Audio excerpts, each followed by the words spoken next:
Bonjour à tous, je vous invite à vous abonner à cette chaîne, à aimer, à partager, à commenter ces vidéos, c'est très important. C'est une manière de nous soutenir. Merci à vous tous. Il y a un an, moins un jour, le 24 février 2022, la Russie décidait d'envoyer son armée sur le territoire ukrainien, ramenant le conflit militaire en Europe pour la première fois depuis la guerre de Yougoslavie.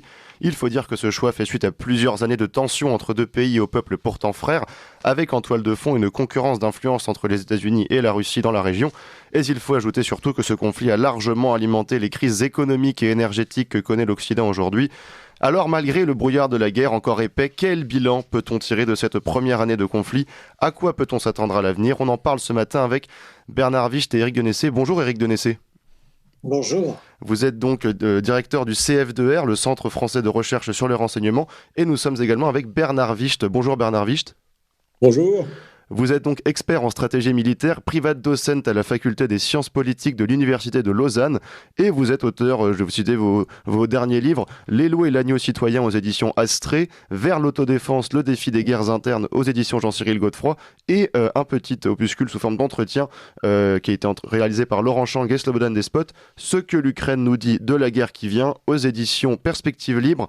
Je voudrais commencer avec vous deux sur l'aspect de la guerre d'information, puisque c'est aussi, alors c'est pas la première fois évidemment que la guerre d'information a lieu dans le conflit militaire, mais il se trouve que cette guerre en Ukraine a porté l'intensité de cette guerre d'information à un niveau jamais atteint encore. Donc est-ce qu'on peut revenir avec vous, avec Éric Denessé en premier, sur cette guerre d'information qui a été livrée depuis un an entre ces deux narratifs, celui de la Russie et celui de l'Occident? Oui, vous avez tout à fait raison. Nous vivons une guerre de l'information encore plus intense que ce que nous avions connu dans les années passées, même si elle avait déjà été extrêmement forte en ex-Yougoslavie, je dirais au détriment des Serbes, où des mensonges incroyables avaient été proférés, avaient justifié une intervention tout aussi illégale des Américains et des Occidentaux. Il y a ce qui est encore plus frappant aujourd'hui, c'est qu'il y a un décalage absolument phénoménal entre la situation réelle et la situation sur le terrain et ce qu'en disent nos médias. Et je crois que nous en avons un exemple merveilleux en ce moment même. Si vous regardez la dernière livraison de l'Express ou du Point, où probablement sentant la situation leur échapper, les discours qui sont tenus sont absolument fantasmagoriques et à des années-lumière de ce qui se passe, encore une fois, sur le terrain, en Ukraine, dans le Donbass. Et puis, deuxième élément, en dehors de cette distorsion, c'est cette volonté qui ressort, en tout cas dans les grands médias mainstream, d'empêcher toute voix discordante, qu'elle soit pro-russe, et on peut le comprendre, ou qu'elle soit mesurée, d'avoir un point de vue qui ramène à un équilibre et à une plus juste évaluation de ce qui se passe réellement. Bernard Wicht, là-dessus, j'imagine que vous n'êtes pas en désaccord avec Éric Denessé. D'ailleurs, vous dites dans votre dernier livre, donc Ce que l'Ukraine nous dit de la guerre qui vient, aux éditions Perspectives Livres, que la guerre en Ukraine est la plus grande opération de désinformation jamais réalisée par les États-Unis. Oui, c'est absolument ça, et donc je rejoins totalement Éric Denessé sur son analyse. J'ajouterais que la première victime de cette guerre, c'est la liberté de la presse et le pluralisme des médias. Or, on ne cesse de nous répéter que la liberté de la presse et le pluralisme des médias sont la base de la démocratie.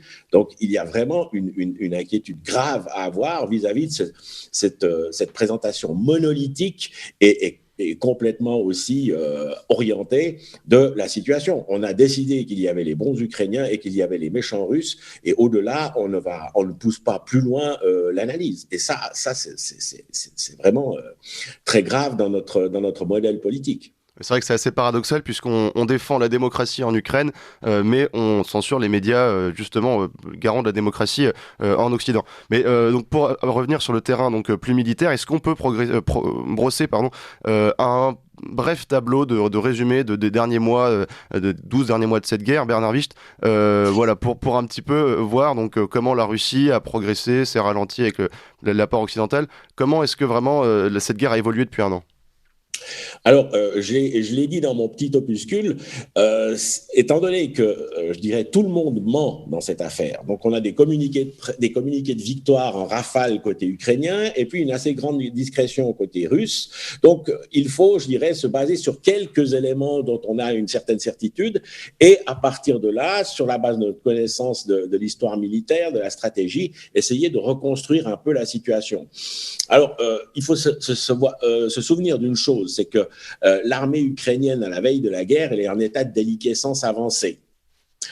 Elle avait environ encaissé 6 000 victimes, 6 000 morts, je ne dis pas des tués, des morts, pour des raisons tout à fait qui n'est en rien liées avec les combats dans le Donbass. Et ça, je parle de 2021, 6 000 morts dans cette armée, c'est-à-dire l'effectif d'une brigade, même de 2 brigades.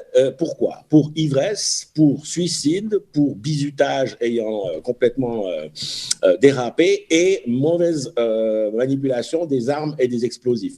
Et donc, la première chose qu'on nous dit le 25, au lendemain de l'éclatement de la guerre, c'est que cette armée opposerait une résistance héroïque. Donc, c'est vraiment peu crédible.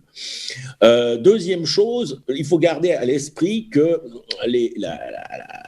les Russes l'armée russe, l'état-major russe a quand même une profonde connaissance de ce qu'on appelle l'art opératif. Et dans l'art opératif, les victoires sur le terrain ne sont pas déterminantes. Les objectifs sont ailleurs et le président Poutine l'a très bien dit en janvier 2022 lors d'une intervention devant un think tank russe. Le scénario guerre est plausible, c'est une hypothèse que nous pouvons envisager et le but c'est déstabiliser l'Occident qui est très fragile en raison de son lien étroit avec le dollar et ses fluctuations. Or, on peut déjà dire que, d'ailleurs vous l'avez dit en introduction, que cet objectif il est en train de se réaliser. Ensuite, sur le terrain, ce qui est quand même assez frappant, c'est que les Russes ont une situation où c'est unique dans l'histoire militaire, alors qu'ils sont en situation d'offensive, ils sont en infériorité numérique, à 3 contre 1. Et pourtant, ils gagnent du terrain. Donc là, il y a une maîtrise manœuvrière sur le terrain qui est assez remarquable. Et après, on a entendu beaucoup de commentaires disant voilà, ils reculent, ils ont perdu du terrain, etc. Et si on garde à l'esprit que l'objectif n'est pas d'envahir l'Ukraine, mais de protéger les zones russophiles du Donbass et de Mariupol, alors pourquoi envahirait-il l'ensemble de l'Ukraine alors qu'une bonne moitié, même 2 tiers de la population leur sont hostiles ? En revanche, ils sont en train, et ça c'est une hypothèse que j'ai développée, ils sont en train d'épuiser le potentiel humain des Ukrainiens. L'armée ukrainienne est saignée à blanc. Selon les derniers chiffres du Mossad israélien, les Ukrainiens auraient encaissé quelque chose comme 350 000 morts et blessés. À titre de comparaison, l'armée américaine qui débarque en Normandie, jusqu'à la capitulation de 1945, elle encaisse 180 000 morts et blessés. 180 000, parce que vous êtes suisse, j'ai oublié de le préciser, Bernard Wicht.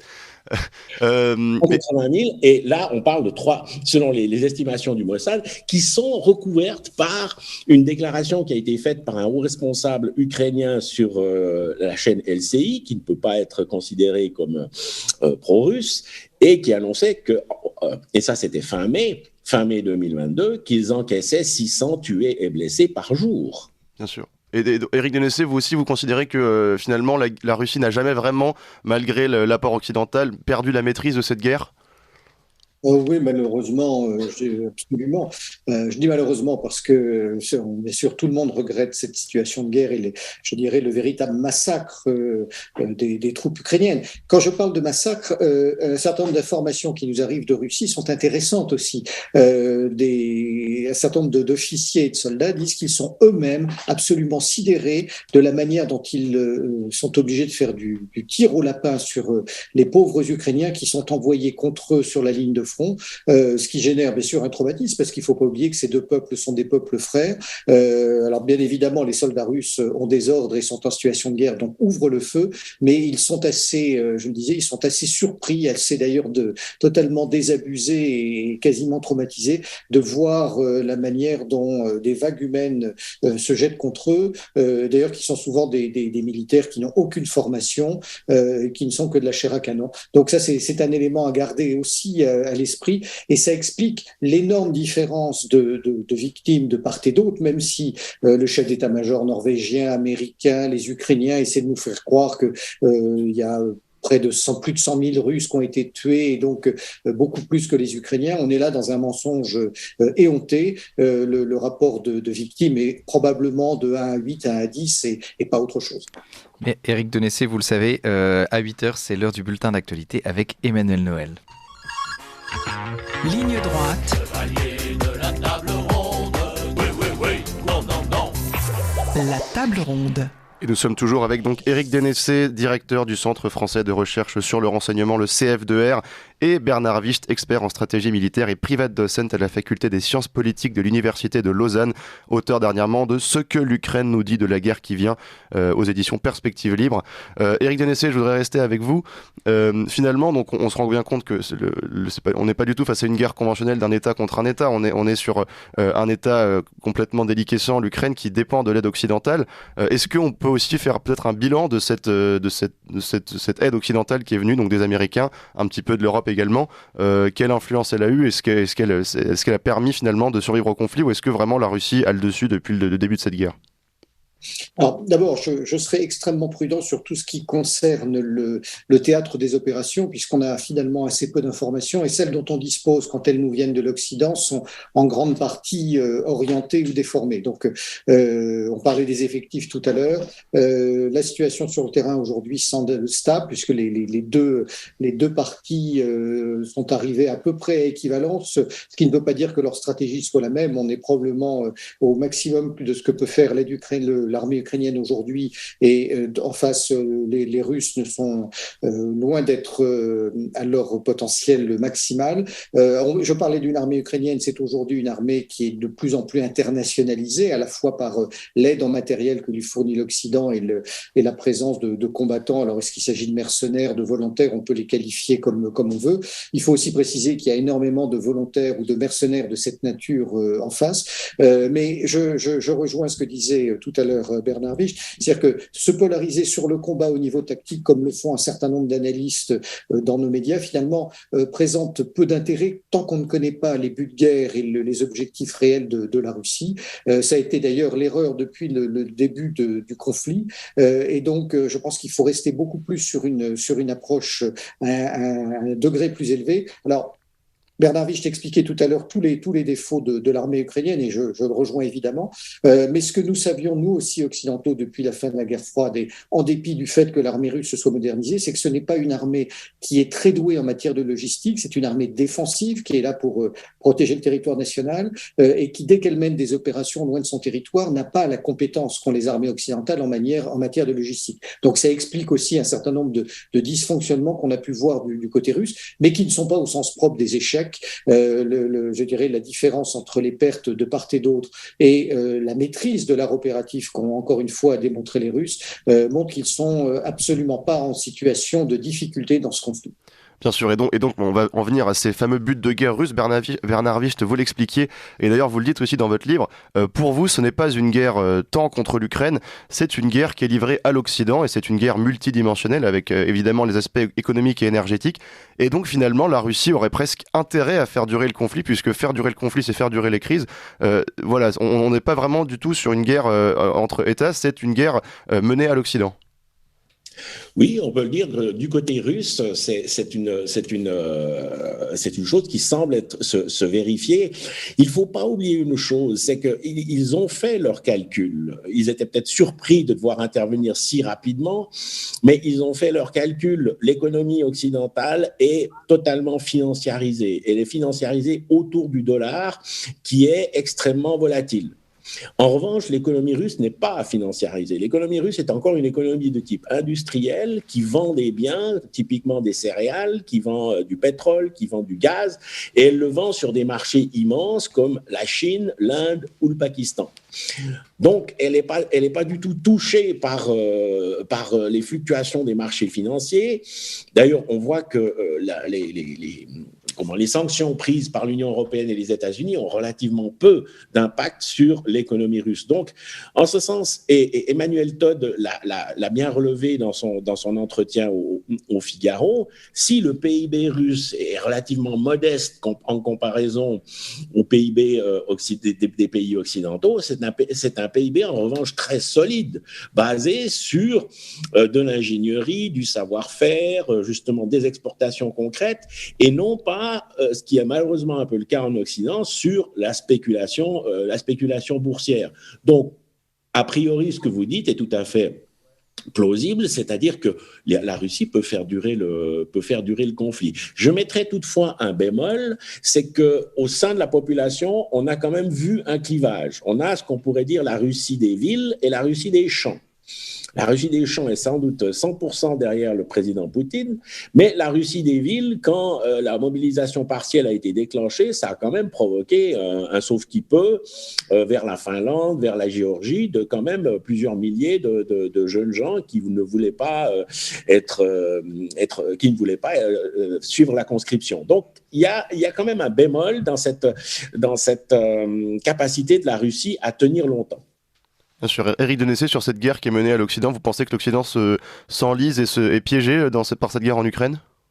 Ou alors l'Europe est piégée. Les Américains qui avaient aussi une stratégie qui semble bien sûr être moins réfléchie que celle des Russes. En tout cas, ce que je ne cesse de dire depuis le début du conflit, c'est qu'ils ont tout fait pour provoquer cette guerre et que finalement ils ont eu gain de cause, sauf que le résultat n'est pas à la hauteur de leurs espérances. Ils sortent à moitié gagnants, à moitié perdants à l'état actuel des choses. Ils sont en partie gagnants parce qu'ils ont réussi au sens propre à véritablement vassaliser l'Europe.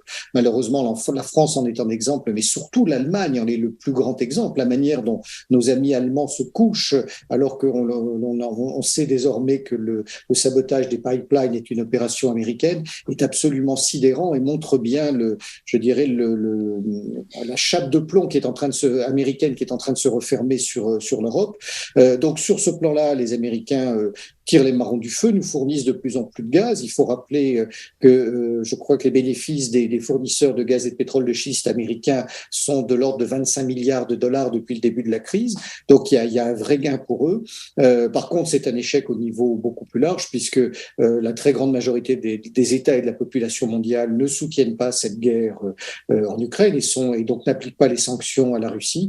Voilà, donc les grands perdants sont les Européens, les Ukrainiens bien sûr, parce que leur pays se voit détruit. Mais encore une fois, qu'est-ce que l'Ukraine quand on voit son histoire passée, la jeunesse de son indépendance, les exactions qui ont été commises contre les populations du Donbass? Je crois que le narratif et le matraquage médiatique pour nous présenter l'Ukraine comme un pôle de démocratie est un mensonge, ce qui n'enlève rien aux souffrances des populations ukrainiennes qui sont bien sûr elles-mêmes manipulées par le régime de Zelensky. Oui, c'est vrai qu'on pourrait d'ailleurs s'interroger, on peut faire une petite parenthèse sur qu'est-ce que l'Ukraine. On nous présente aujourd'hui, effectivement, vous avez raison Éric Denessé, un narratif dans lequel l'Ukraine serait une nation unie qui lutterait comme un seul homme contre l'invasion russe, mais les faits sont beaucoup plus compliqués. Et Bernard Witsch, vous l'avez rappelé dans votre petit opuscule, l'Ukraine est peut-être un peuple, mais n'a pas réussi à faire nation à part entière.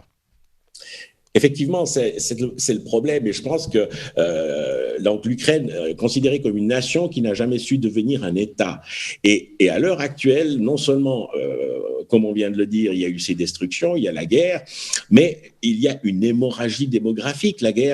L'Ukraine avait 51 millions d'habitants au moment de son indépendance, avec l'effondrement du bloc soviétique, et maintenant, et déjà en 2017, elle avait environ perdu une dizaine de millions d'habitants par l'émigration, aussi bien côté européen que côté russe. Donc les gens partent aussi bien du côté de l'Europe que du côté de la Russie. Et maintenant, avec encore les 4 ou 5 millions de personnes qui ont quitté le pays au début de la guerre, on peut estimer qu'ils sont à 38, 36 millions d'habitants.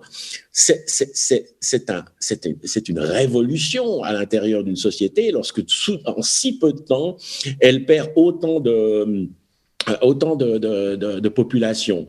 Et là, je dois dire que mon souci, c'est que nous ayons aux portes de l'Europe une espèce de Somalie, mais une Somalie européenne, entre guillemets, mais qui fait pratiquement 2 fois la superficie de la France. Donc, imaginons et en comparaison, gardons à l'esprit ce que le petit Liban divisé, failli, a provoqué comme bouleversement au Proche-Orient. Imaginons-nous ce que nous allons vivre avec une hypothétique Somalie à nos portes. Non, bien sûr. Et donc, voilà, on en revient toujours à ce discours de narratif. Concernant les actualités récentes, là on a vu évidemment le discours de Vladimir Poutine qui a fait beaucoup parler mardi dernier. Éric Dénessé, je voudrais avoir votre sentiment sur la manière dont le signal qu'il envoie lorsqu'il il part de l'Occident comme il vise la civilisation dégénérée occidentale. Qu'est-ce que ça envoie comme signal ? Il reprend finalement un petit peu le discours tiers-mondiste des années 60-70 après la décolonisation. Est-ce que ça montre que la Russie se veut finalement le chef de file d'une autre civilisation, que l'Occident? Oui, bien sûr, mais je pense qu'il faut d'abord rappeler que sur le discours de plus d'1 heure et demie de Vladimir Poutine il y a 48 heures, il n'a pas parlé de l'Ukraine et du conflit plus de 15 minutes pour se concentrer sur d'autres sujets, en partie sociétaux mais aussi économiques, liés au développement de son pays. Alors sur ce discours, effectivement, il y a deux façons de le voir et le premier, on peut considérer que c'est un discours d'une forme de propagande pour réunir derrière lui la population russe et avec les idéaux qui sont les siens, mais je crois aussi que Emmanuel Todd en fait une analyse tout à fait scientifique et à mon sens excessivement valable sur justement le modèle anthropologique et de la société russe qui aujourd'hui représente un courant de pensée, notamment vis-à-vis du wokisme, vis-à-vis de la famille, vis-à-vis des tas de choses, vis-à-vis de la hiérarchie, auquel finalement adhèrent un certain nombre d'États dans le monde, notamment la Chine, l'Inde et même l'Arabie Saoudite qui est en train de se rapprocher de Moscou, et que ça, c'est quelque chose qui est fondamentalement différent de l'évolution que nous connaissons aujourd'hui en Occident, aussi bien en Europe qu'aux États-Unis. Ça explique aussi que le fossé entre les deux civilisations, si on peut appeler ce terme, va être assez profond. Et donc, ça m'amène à modérer effectivement ce discours de qualifier de propagande, parce que je crois que là, on est sur des tendances de fond qui sont beaucoup plus importantes. Bernard Wick, vous pensez vous aussi qu'il a une sorte d'agglomération de pays qui commence à refuser finalement ce modèle occidental, et donc on peut avoir une sorte de retour à plusieurs blocs un petit peu sur le modèle de la guerre froide? Oui, et alors absolument, parce que surtout on est face au déclin de l'hégémonie américaine. Je prends un exemple qui n'est pas lié à la guerre en Ukraine, mais regardez, 2003, les États-Unis entrent en Irak, je dirais au nez et à la barbe de l'opinion mondiale et de l'ONU. Maintenant, on est 20 ans plus tard et regardez, ils sont pratiquement plus présents comme acteurs stratégiques sur le terrain. Ils ont quelques forces spéciales en Syrie, ils envoient de la munition en Ukraine, mais il y a je dirais un retrait, un déclin de l'hégémonie américaine qui est patent. Et ce que Éric Dénessé vient de dire à propos de l'Arabie Saoudite est particulièrement frappant. C'était l'allié fidèle. Or maintenant, l'allié fidèle, il est en train de se tourner vers la Russie, vers la Chine, etc. Donc, je pense que c'est pas tellement la Russie qui devient plus forte, mais l'hégémonie américaine qui est en train vraiment de se déliter. Bien sûr, et donc vous pensez que finalement cette situation de crise risque de continuer longtemps? On n'est pas tout de suite, on ne se dirige pas vraiment aujourd'hui vers une sortie diplomatique, Éric Dénessé? Écoutez, moi je pense qu'il y a deux éléments à prendre en compte. Le premier, c'est que le Pentagone, qui était pour cette guerre, parce qu'il avait besoin de cette guerre pour justifier l'augmentation de ses budgets. Il faut rappeler que les budgets du Pentagone ont été en permanence baissés ces dernières années, notamment sous Obama qui les faisait baisser de 10% tous les ans. Donc les Américains ont pris un vrai retard en matière d'armement pour une guerre de haute intensité par rapport aux Russes, puisque depuis des années, ils ne faisaient que de la guerre au terrorisme. Et donc le budget, qui est probablement le budget le plus important depuis la fin de la guerre froide, va être présenté dans les jours qui viennent au Congrès. Donc tout ça va mettre quelques mois à être voté. Puis une fois que ce sera voté, vu que les Américains pour l'instant n'ont pas a priori de stratégie de sortie de crise, ça va nous reprendre encore quelques mois. Donc bien sûr, je peux me tromper, c'est toujours une évaluation d'analyse, mais je ne vois pas comment avant 8-10 mois, voire un an, on pourrait sortir de cette situation. Mais les Américains restent quand même la principale puissance militaire mondiale aujourd'hui, bien qu'ils aient pris un peu de retard suivant Obama. C'est quand même la première armée du monde, non ? Oui, bien sûr, mais en effectif, en budget, pas nécessairement en efficacité ni en motivation, ça reste la première arme du vent parce qu'en effet, le budget de la défense américaine à lui seul est supérieur aux 8 ou 9 budgets de défense qui le suivent et il est notamment quasiment 10 fois supérieur à celui de la Russie. Bien sûr. Bernard Wisch, plus largement sur le sujet, parce que c'est une guerre donc qu'on l'a vu, qui est pas seulement, qui ne concerne pas seulement l'Ukraine, mais qui concerne véritablement le monde entier. Ce rapprochement entre la Russie et la Chine, c'est un autre signe évidemment de déclin de la force américaine. Est-ce que vous pensez que le point de Taïwan peut aussi faire basculer, on va dire, l'échiquier mondial, ou c'est encore trop tôt pour y penser? Alors, en principe, les Chinois, je dirais, ont une approche totalement différente. Ils choisissent l'opportunité d'intervenir. Ils n'ont pas donc ils ont cette attitude typique de la pensée stratégique chinoise classique. Et je pense qu'ils vont faire pression sur Taïwan de façon à gêner les États-Unis. Je n'envisage pas une opération directe contre Taïwan, mais le fait de maintenir la pression sur Taïwan, c'est quand même, je dirais, un obstacle assez important pour la liberté de manœuvre des Américains.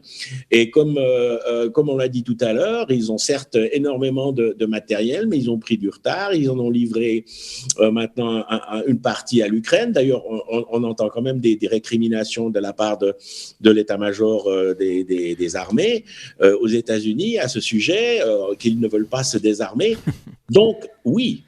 Et il faut voir une chose. On a Russie, on a Chine.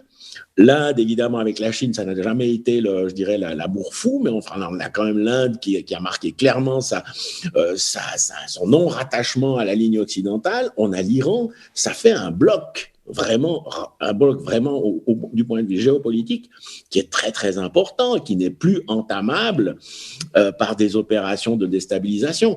Ce que l'Europe a vécu, comme on vient de le dire, l'opération pour les États-Unis a parfaitement réussi. On a dissocié, selon la vieille vision de Mackinder, on a dissocié l'Allemagne, sa puissance industrielle, de la Russie avec son potentiel et son territoire. Donc pour les États-Unis, c'est tout bénéfice, mais c'est un bénéfice qui, je pense, est à court terme.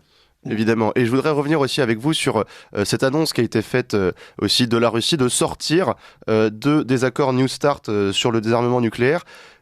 Quel signal ça envoie là encore, Éric Denessé? Et puis, est-ce qu'une guerre nucléaire peut être crainte dans les années qui viennent?